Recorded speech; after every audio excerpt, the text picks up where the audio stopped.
Today I would like to speak on a topic very much in vogue. I have entitled my remarks Anti-Deflationist Paranoia. No one can have failed to hear the widespread outcry that for months has been sounding against deflation. In all the media, whether we read ABC or El País, we are met with a dismal apocalyptic scene in which deflation is the worst of all worlds. Such is the picture the media are portraying, and there is little use in even mentioning the political sphere. We need only remember the statements of the Spanish Prime Minister and those of the most prominent European political leaders. Meanwhile, what is happening in the academic world? Well, three-quarters of the same thing. The voices most often heard come from an amalgam of new Keynesians, or of neoclassical economists, or of monetarists. Though they believe their views are diametrically opposed from a theoretical standpoint, they nevertheless all agree that deflation is the worst of all worlds. Hence, there is a kind of phobia of deflation, a serious psychological illness which I have termed anti-deflationist paranoia.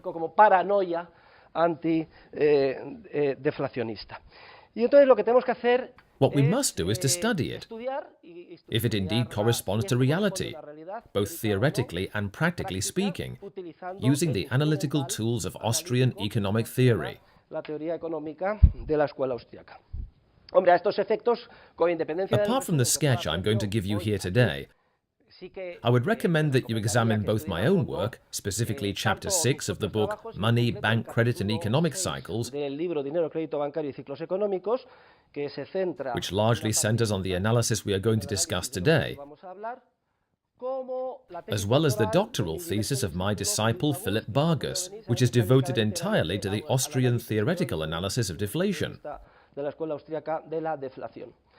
Also highly valuable in this respect are the contributions of my dear intellectual son Juan Ramón Rallo, whom I chastised last year for having succumbed to the follies of the new real bills doctrine, which you all know is a totally misguided doctrine, on the extremely important role played by an increase in the demand for money in environments where uncertainty is on the rise. Far from being the worst-case scenario Keynesians usually claim it is, this increase in demand permits the flexibility necessary to cope with future events once they are known. From an analytical perspective, these would be my recommendations on where to begin a closer study of this very important topic. According to Mises, deflation is a monetary change which consists of a decrease in the money supply, or to put it another way, an increase in the demand for money. To decrease supply is to increase demand. Any contraction in the supply of any good or service brings about a relative rise in scarcity, and thus also a rise in the price, which is affected by the contraction in the supply. In this case, the contraction is in the money supply, and the effect, other things being equal, is an increase in the price of the monetary unit. The price of money is its purchasing power. So the purchasing power of the monetary unit grows, and this growth manifests itself to us visually as a general drop in the prices of the goods and services which are exchanged in the market. It is not really that the prices of goods and services fall. What actually happens is that the purchasing power of the monetary unit, or the price of money, rises as a result of the contraction. This is the scientific definition of deflation. Colloquially speaking, however, people have come to use the word deflation for what is actually the typical effect of true deflation. A widespread, greater or lesser decrease in the prices of the different consumer goods and services. Now, I would like to follow up this introduction with an analysis of three types of deflation. It is important to grasp the differences between them, because then we will be able to better comprehend the events that are occurring around us, and those that have occurred in the past. So this explanation will be extremely useful in an analytical sense.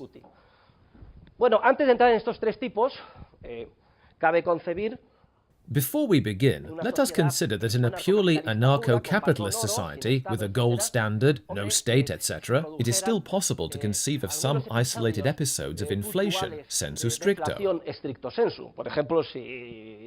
For example, if the galleon Maria de las Mercedes sinks with X tons of gold coins inside, there is a contraction in the money supply, because this quantity of gold disappears from the market.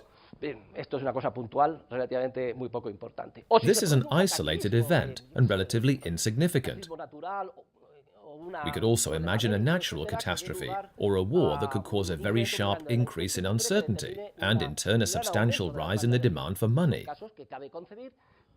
These are conceivable but chance situations that do not trigger systematic nor recurrent distortions in market prices. The three types of deflation I will cover are the following. First, deflation deliberately provoked by the state. You already know that the state is the embodiment of evil and the source of all the ills that afflict humanity. One of these ills, as we will analyze in a moment, is deflation deliberately induced for political reasons or caused by errors of the state. The second type I will refer to is deflation which results from an error of institutional design with respect to the banking system. An error that has allowed banks to act with a fractional reserve ratio against general legal principles.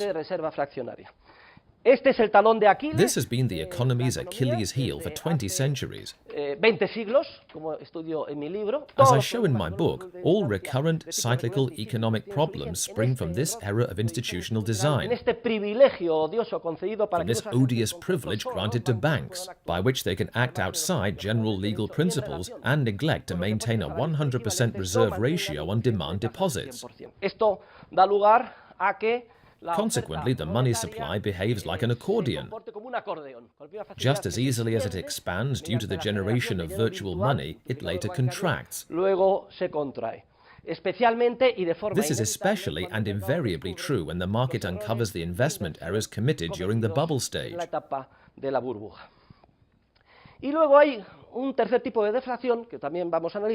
There is also a third type of deflation, which is good deflation.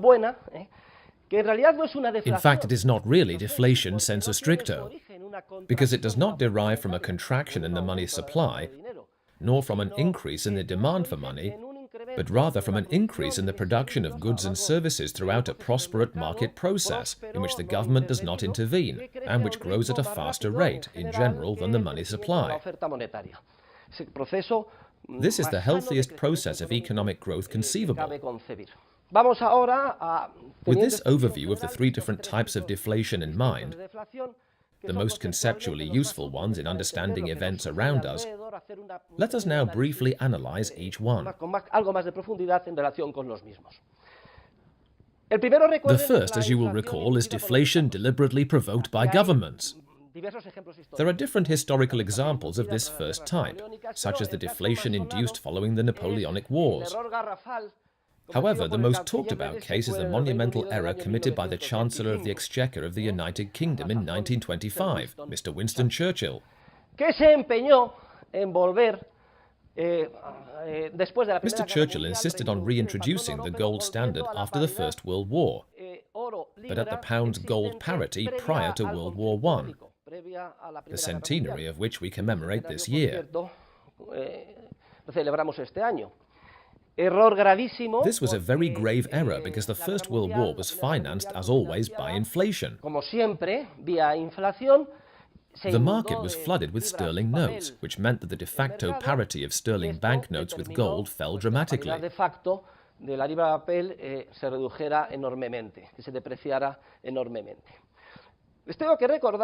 I must remind you that the whole debate over whether or not to return to the gold standard in the 1920s and 30s was a false debate from the outset. Many theorists claim it was a great error, but the error was that their opponents insisted on returning to the gold standard at the pre-World War I parity. Of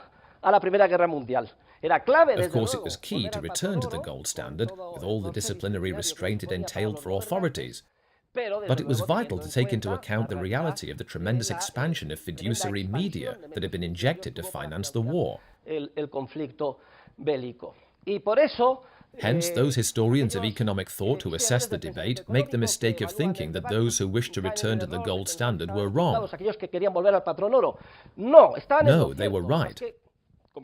Nevertheless, they committed the grave error, like Winston Churchill, of insisting on returning to the gold parity prior to World War I. And this return involved a monetary contraction, induced deflation, especially in the United Kingdom. And the consequences were quite severe, because the economic system was subjected to unnecessary tension. England was a great export power, and as a result of this appreciation of the pound, it ceased to export, which caused problems of adaptation, unemployment, etc. Hayek, in one of his brilliant articles, maintains that just when the English economy had digested this error, England abandoned the gold standard. Nonetheless, there is a second type of deflation, that which inevitably occurs in a system like ours, which has rested on a fractional reserve ever since Peel's Bank Charter Act of 1844. I will refrain from repeating to you the Austrian theory of the economic cycle, which you already know by heart anyway. The bubble leads to systematic errors of investment and seriously distorts the real structure of the market, which is very dynamically efficient, as I explain in my book, The Theory of Dynamic Efficiency, and reveals the investment errors sooner or later.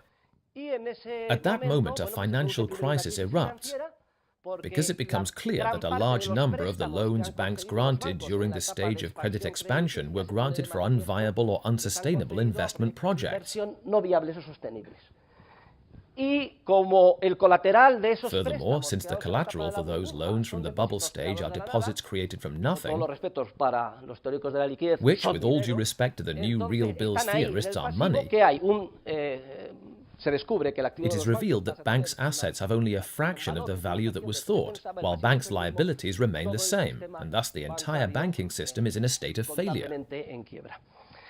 This is where a highly curious phenomenon occurs. I call it the phenomenon of the pyromaniac firefighter. For one of the most important conclusions to be drawn from the existence of this fractional reserve system is that its survival depends on a lender of last resort, or central banker, who, as these errors are regularly discovered, heads off the collapse of the entire monetary system, and our ultimate return to the very beginning of the process of monetary development, which would be a social tragedy, because, as you know, money is the quintessence social institution. We cannot do without it, not even in a fractional reserve banking system like the current one. In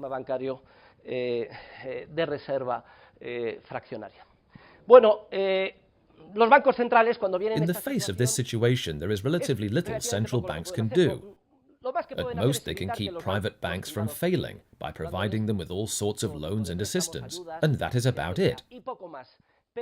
However, a process of monetary contraction, that is, a process of deflation, is inevitable. This is the second type of deflation, the type I was referring to when I offered the simile that the current monetary system is like an accordion. Just as easily as it expands, it contracts. This is because economic agents discover that many of the investments they so eagerly made during the bubble stage were pointless. To a greater or lesser extent, at all levels we must get to work and try to salvage what actually can be salvaged. Companies are closed down, reorganization takes place, workers are laid off, and everyone tightens their belts to repay loans and to avoid suspending payments or reorganize as painfully as possible. This process teaches us a lesson, and it comes as no surprise that most loans are repaid to the banking system at a much faster rate than new loans are requested. In short, much of the virtual money created during the bubble stage disappears, and the money supply inevitably contracts in the form of deflation.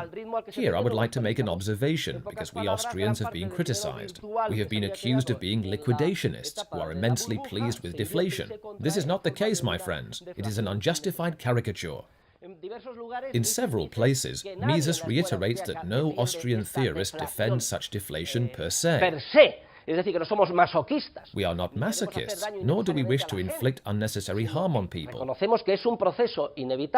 We simply hit a raw nerve when we point out that the origin of the crisis does not lie in deflation, which everyone mistakenly identifies as the cause of the evils, but rather in the previous stage, that of the speculative bubble.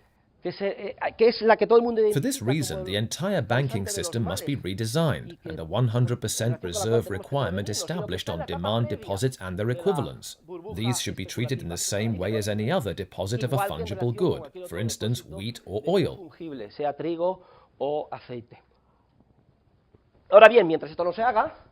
Nevertheless, until this goal is achieved, we must ensure the continuance of the monetary system, and then accept as inevitable a certain degree of deflation derived from the very process of reorganization. Rothbard goes so far as to state that we should see a good side to deflation in terms of depression. On the one hand, he mentions that this deflation helps to liquidate erroneous projects, to accelerate the process, to detect unviable investment projects, and to lay the foundation for the subsequent recovery, which, I repeat, does not earn him the label of liquidationist. On the other hand, he indicates that in the stage of unavoidable relative monetary contraction which follows every bubble, the tables are somehow turned, and the creditors who were at a disadvantage in the bubble stage are now at an advantage with respect to debtors. This is a far cry from the claim that Austrians love deflation per se, and that we are liquidationists. Our actual message, I repeat, in positive analytical terms and without value judgments, is that the origin of the crisis lies in the prior expansion, and that a certain degree of deflation is inevitable following every artificial expansion of credit, regardless of the central bank's course of action. So far, we have dealt with the first two types of deflation. Incidentally, a strong relationship exists between the two. If you read Rothbard's book, America's Great Depression, which Union Editorial just published last year in a Spanish-language edition with a preface by Juan Ramon Rallo and another by yours truly, you will see how Winston Churchill's terrible blunder of needlessly provoking deflation in his country by insisting on ignoring the monetary knowledge accumulated since at least Ricardo and returning to the pre-World War I pound-gold parity subjected the British economic system to such pressure that the English, led by the governor of the Bank of England, Montague Norman, turned for help to their cousins from the ex-colonies, namely the Americans, whose monetary system was under the direction of the relatively young Federal Reserve, created in 1913, with Benjamin Strong, president of the Federal Reserve Bank of New York, at the de facto helm. Similar measures are being recommended these days by Europe's periphery countries, which are experiencing necessary domestic deflation. These countries expect Germany to give in and to expand its credit and spend more. This is just more of the same. There is nothing new under the sun. In the presence of self-induced deflation, Winston Churchill's shot in the foot, the English resorted to pressuring the United States to inject money and somehow ease the problem facing English exports, especially in the United States, which was their largest market.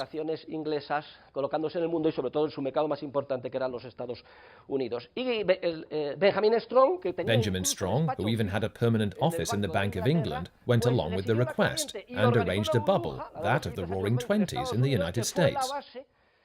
And upon this bubble rested the credit expansion, which would end in the famous Depression of '29. So here you see a connection between the first and the second types of deflation.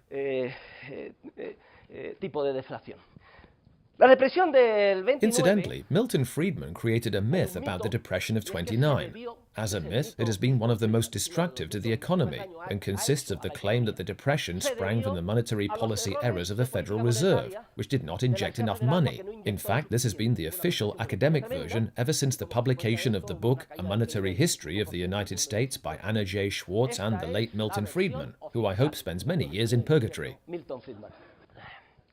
However, the Great Depression was not great due to the errors of the Federal Reserve. There is no doubt that the Fed did what it could. It injected a massive amount of money and kept the entire American financial system from disappearing. Nevertheless, as we have already pointed out, after every bubble, the deflationary process, which can be more intense or less, is inevitable.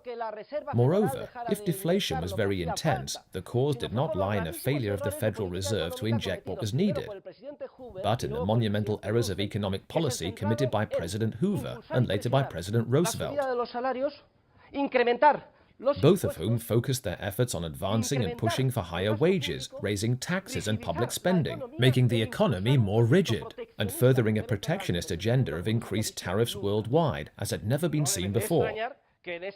Hence, it should come as no surprise that under these circumstances the following spread: discouragement, economic disruption, and thus further deflation that turned the recession of '29 into a Great Depression.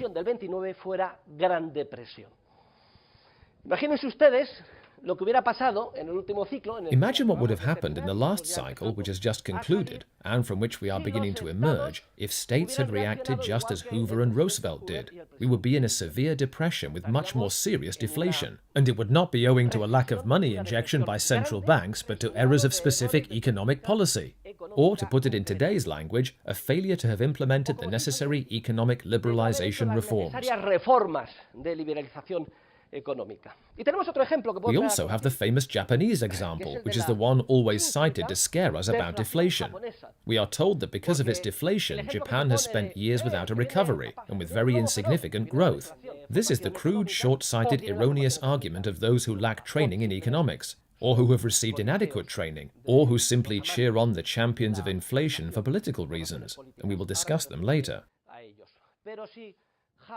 Moreover, if Japan has faced slight deflation, for in today's colloquial terms the drop in prices has not been drastic for over a decade, this deflation has not put the country in its decidedly weak economic state. Incidentally, the economic weakness is relative, given that Japan has a huge amount of accumulated capital, and any visitor to the country can see how prosperous it is, especially with respect to 20 years ago. The slowness of economic growth in Japan, and the fact that it has been losing ground to a number of nearby geographic competitors, stems entirely from its extraordinary degree of rigidity, and particularly from continuous intervention in the Japanese economy by the government, which has adopted hardly any effective liberalization measures to date. On the contrary, in Japan, all of the possible interventionary measures have been tried. The Japanese have applied the whole inventory of Keynesian and monetarist absurdities. They have applied them all, and all they have managed to achieve is to become the most indebted country in the world, together with Botswana, and to maintain their rigidity indefinitely. We now come to the third type of deflation. When we enter the recessionary stage and deflation appears, i.e. the inevitable monetary contraction I referred to before, the disappearance of virtual money in a context of fractional reserve banking managed by central banks,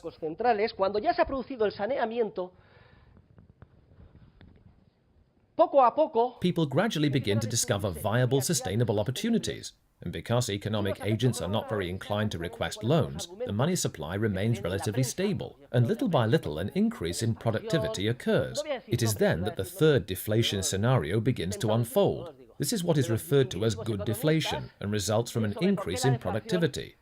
We will now briefly review the arguments the press offers and distinguished economists repeat concerning the terrible nature of deflation. Let us consider and dismantle them one by one. We can begin with the claim that deflation is the worst that could happen because it affects debtors unfavorably and creditors favorably.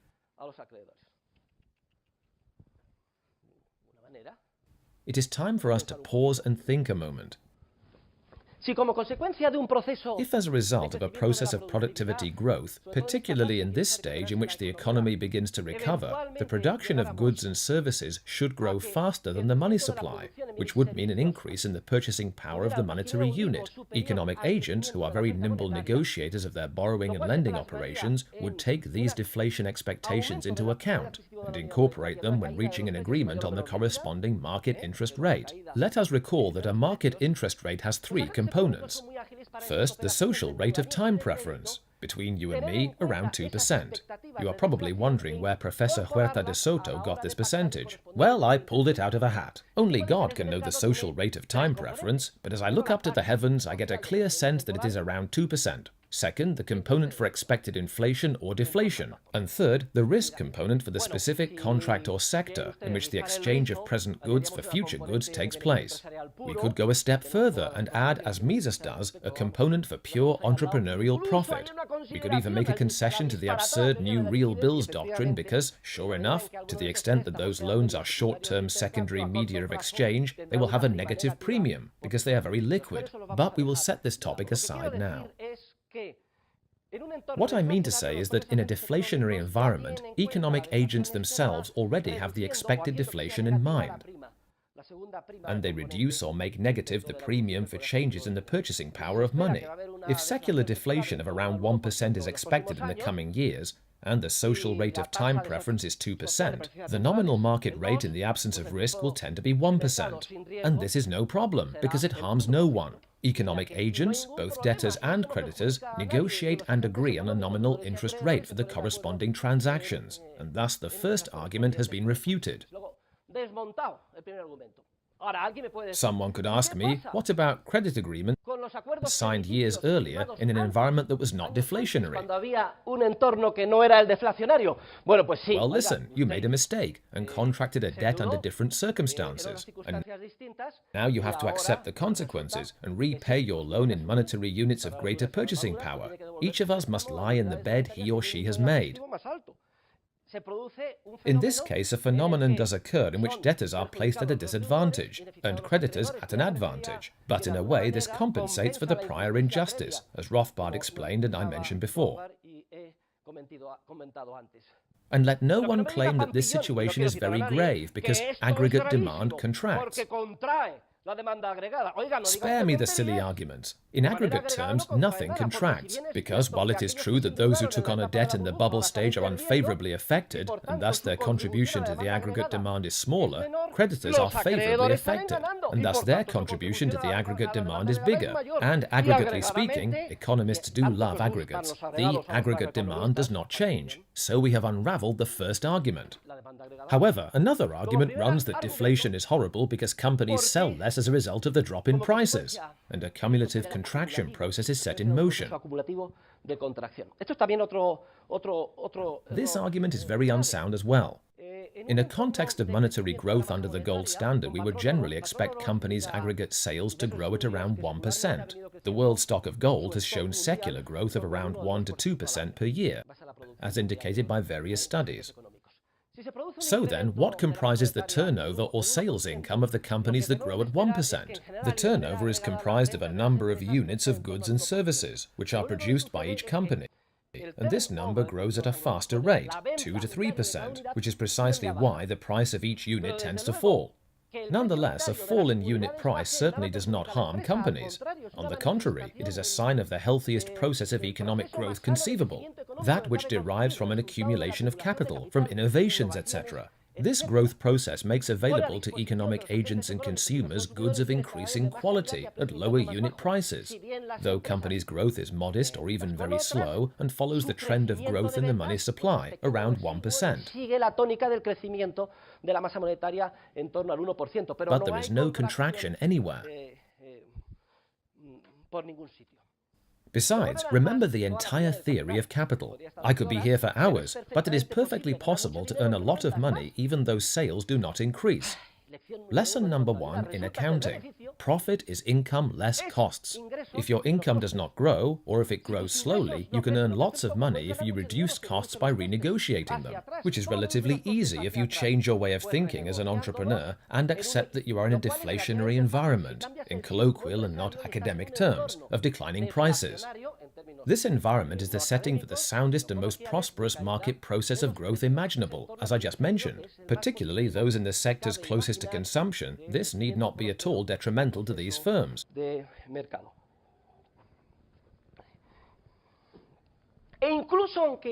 How will the entrepreneurs react? They will reduce costs more intensively. This is called the Ricardo effect. If I have fewer sales, I must let workers go and replace them in the margin with capital equipment.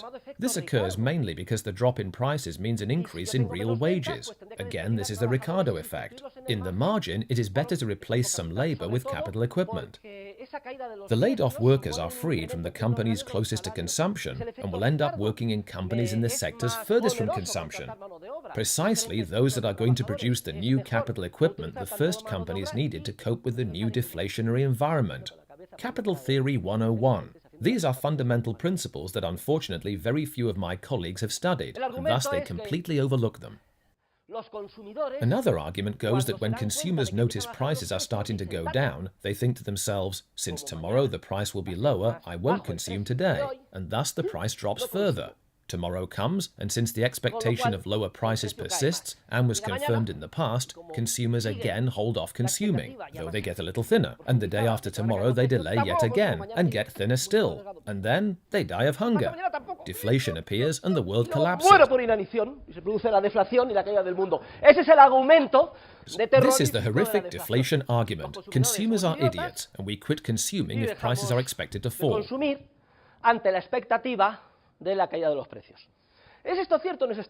Is this true or not? The prophets of doom issue dramatic warnings about the deflationary catastrophe, but in reality, declining prices do not curtail consumption. They actually stimulate it. And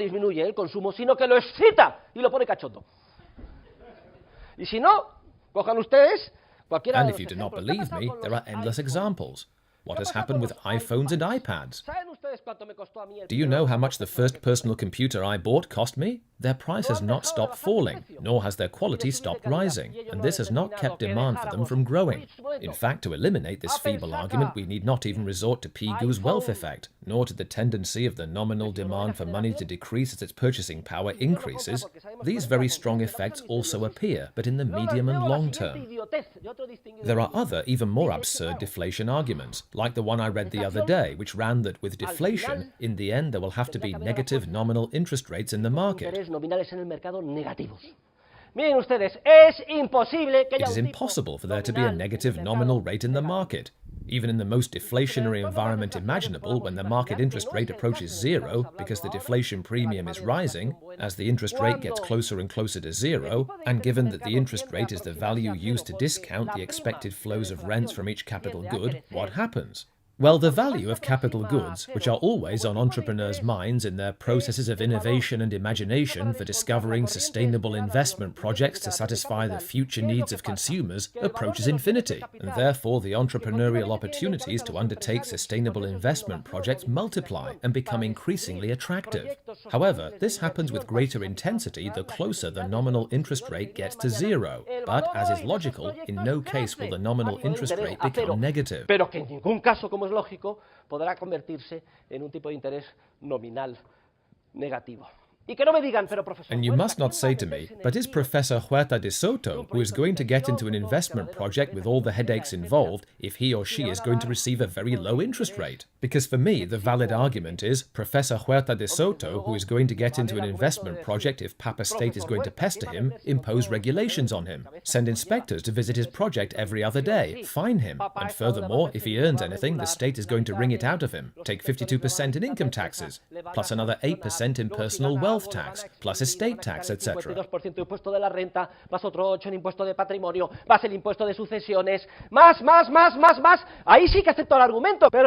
This is an argument I accept. Under these conditions, investing is strictly for the birds. However, here, the lack of investment and the unemployment that accompanies it does not result from deflation, but from the stream of interventions I have just cited. Nevertheless, in a context free from such assaults on individual liberty, just think what it means to find a sound, sustainable investment project in which your money is returned to you in the future. In 1, 2, 4 or 5 years, in monetary units of a higher purchasing power, because we are in a deflationary environment. And on top of that, you receive, for example, 0.5% more. That project is worth its price in gold. Not only do you recover with a higher purchasing power the monetary units you invested, but you receive 0.5% more in the form of interest or profit. I realize that we must change our mindset, and it takes effort. All of us who are here and our parents and grandparents have lived only in an inflationary environment, not in a deflationary one. All economic agents, entrepreneurs, workers, public officials, politicians are automatically accustomed to living with inflation. And when inflation is zero or deflation appears, we are disconcerted. We must change our thinking and our habits. Hayek's evolutionary theory is very relevant here. This takes time and work, but it is not impossible.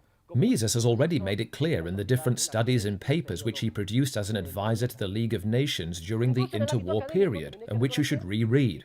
Even in the academic sphere, we must admit, as Mises did, that a sound, suitable and complete theory of deflation is sorely missing. To remedy this academic deficiency, Professor Rallo, Professor Philip Vargas and I have devoted our efforts in the writings I mentioned at the beginning. A person could claim he or she is incapable of thinking differently. I am reminded of a lecture Hayek delivered to the Marshall Society at Cambridge.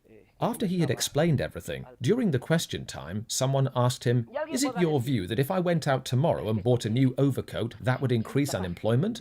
"Yes," said Hayek, "but," pointing to his triangles on the board, "it would take a very long mathematical argument to explain why."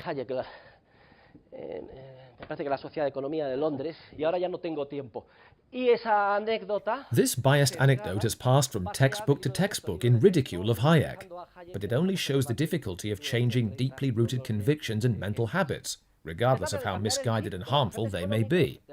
We need to change the mindset of economic agents, authorities, leaders, and also academic economists who have a different worldview, one that since World War II has been exclusively inflationary.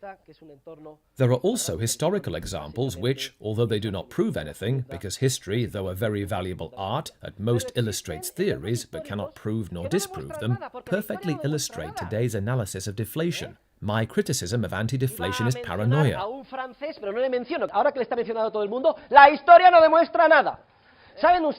Do you know that the period of greatest prosperity in the United States began with the end of the Civil War in 1865 and lasted until the beginning of the 20th century?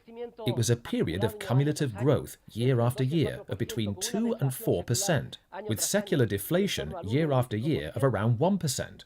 Even Milton Friedman recognizes this and examines it in his book, A Monetary History of the United States. However, after describing the phenomenon, he observes that it baffles him because it somehow refutes his whole argument. And then on he goes. Oye, joder, menuda, ¿eh? Moreover, Alfred Marshall, I quote him in my book, acknowledges the same principle in the United Kingdom during other periods. He declares that growth can take place with deflation. In fact, he goes even further and states that the soundest, most sustainable, prosperous, just and harmonious model of growth is the deflationary one. The reason is that with this model, prosperity spreads to all layers of society, across social classes, in the form of lower and lower prices for the goods and services people consume. Continuous tension and conflict between social agents to renegotiate the different contracts upward in nominal terms are no longer necessary. We no longer need unions nor politicians to act as mediators. They are all unnecessary. Perhaps that is precisely why they like inflation so much. None of them wants to end up unemployed and fully exposed. There is no more favorable environment for the accumulation of capital and for saving than an environment of monetary stability and zero inflation or deflation. This encourages people to save and thus to finance new investment projects, which, when they mature into consumer goods and services in a more or less distant future, will even further boost the prosperity of all economic agents.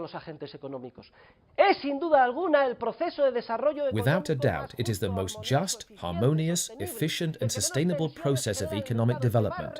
It generates the fewest tensions in the market and shows the greatest respect for the environment, which suffers particularly during the bubble stage, when unnecessary strain is placed on it and trees are cut down, mountains are destroyed to make cement to build houses nobody wants, and the atmosphere is filled with carbon dioxide, though I do not support the theory of global warming, to carry out foolish investment projects. I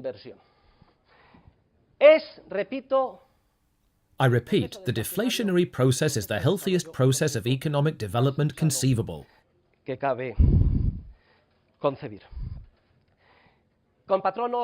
With the gold standard, during the period I mentioned before in the United States, the money supply grew by around 1 to 2%. And since production, given the American entrepreneurial spirit and innovation of the age, grew by between 2 and 4%, there was deflation year after year of between 1 and 2%. Curiously, in aggregate terms, sales increased, though not by much, by around 1 to 2%. But at the same time, the GDP deflator, which reflects the increase in productivity, shows that productivity increased by much more than 1%. That real production in terms of units of goods and services grew by 2, 3, or even 4%. And for that reason, the deflator was negative. Oddly enough, in an environment of deflation or zero inflation, like the one we are in, economic development becomes apparent mainly when the GDP deflator data is given to the official in charge of the corresponding ministry. That is, the nominal figures do not rise, and all the officials are worried and waiting. And it turns out that there is a drop in prices of between 2 and 3%. Real GDP is up. Contrary to popular opinion in terms of national accounting, a decrease in prices ultimately takes the shape of an increase in GDP.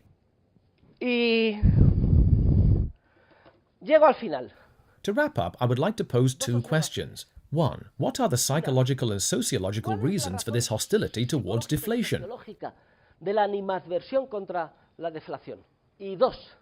And 2, what lessons can we draw today from our analysis with respect to the European monetary framework and Draghi's actions on June the 5th, 2014?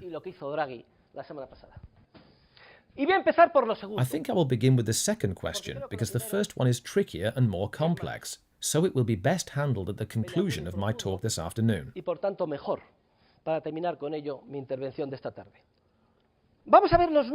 A look at Europe's monetary figures can lead us to the surprising conclusion that we may be in the best of all worlds.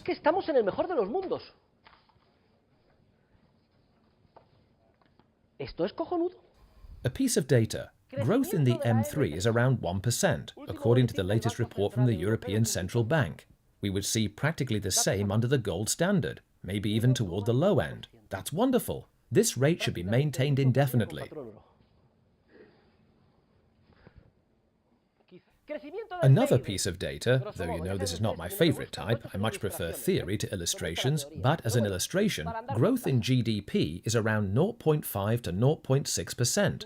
Our economy is beginning to grow. The largest economies in Europe, Spain, Germany, Italy, etc., finished the last quarter of 2013 with an increase of 0.3%. In the first quarter there was greater volatility. Germany showed more growth, but the average was around 0.5%.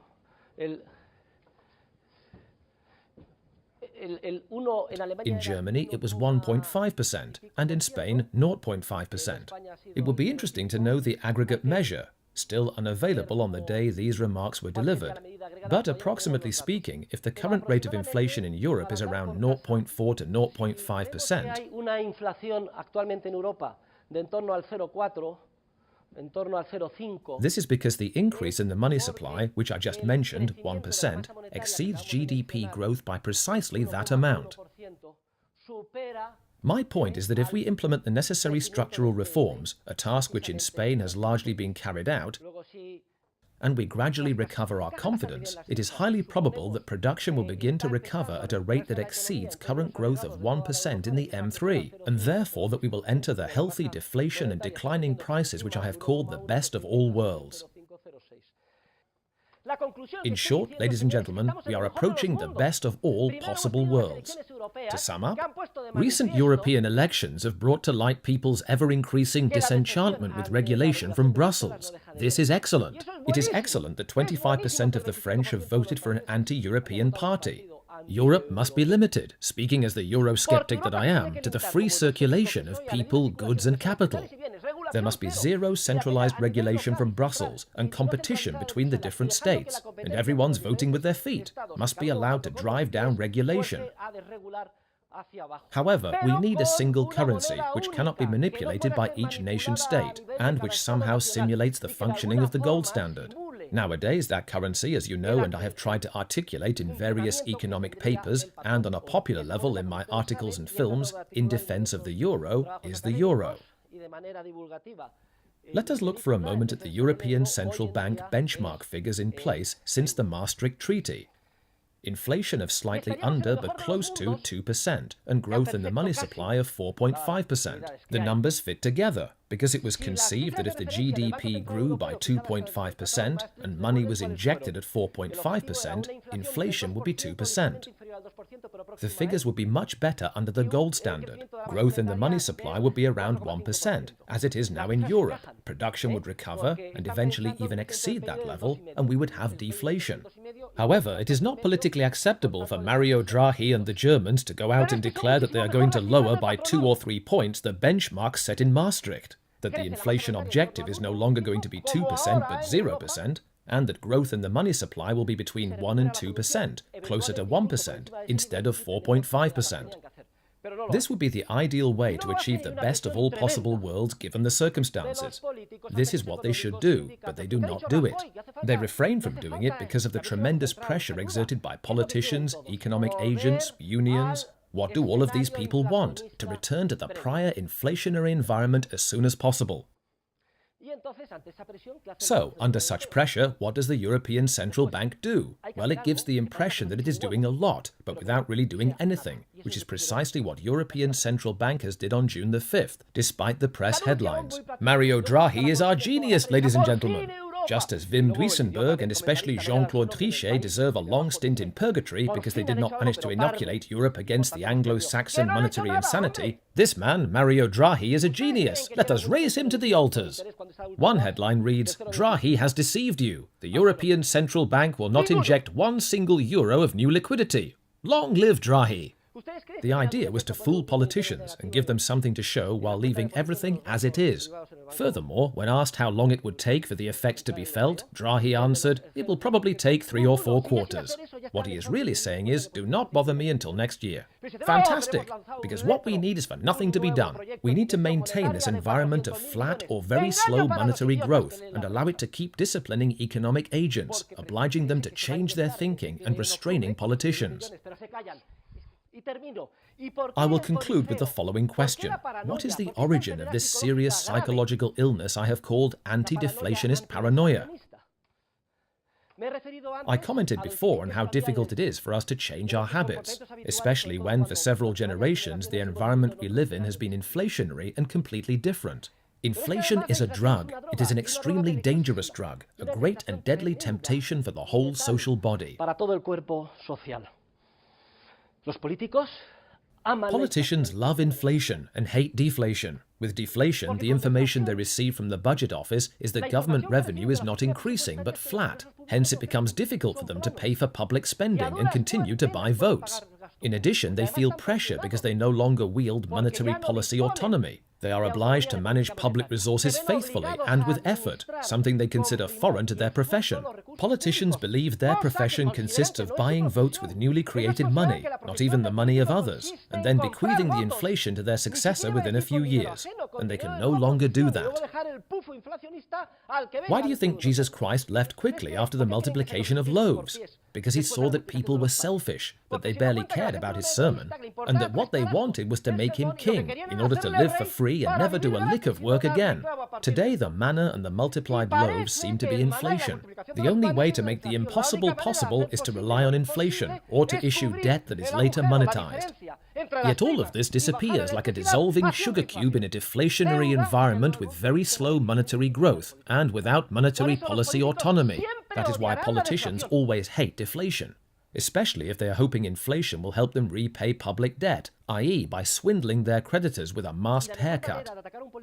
Therefore, the best way to rein in a politician is not to form a political party, nor to debate with him in Parliament. That is all a waste of time. Indeed, the only way to put a stop to the nonsense of politicians is to rely on the discipline imposed by a monetary restraint. The gold standard provided such a restraint in the past, and the closest thing to it we have now is the euro. That is the only true way. Also delighted with inflation are trade unionists. Inflation covers their backs, since the devastating effects of union policies, which tend to make the labour market more rigid, artificial increases in wages, the minimum wage, etc., are concealed in an inflationary environment. However, in an environment of zero inflation or of deflation, these effects are fully exposed, and we immediately realise that such policies are harmful. I repeat, the only way is to lead politicians and trade unionists, like leading steers do at a bullfight, down the corridor of monetary stability. For as my grandfather used to say, people like to be fooled. You explain a serious, sensible product with guaranteed savings, a low interest rate, a classic life insurance policy, for example, like the ones I provide, and then you explain something that looks really good on the surface. Look, if you put your money into this fund, you're going to get rich. It's going to go up in value every year, etc. And 10 people out of 10 take the bait. In short, entrepreneurs are confronted by countless daily problems in their companies. If you offer them a very cheap and easy short-term loan with flexible repayment options, they all end up falling for it, just like they did during the bubble stage. That is why inflation is so popular. That is why it is so perverse and does so much damage. That is why it is a drug so lethal to society. And that is why deflation is so necessary. Thank you all very much for your patience. Muchas gracias a todos.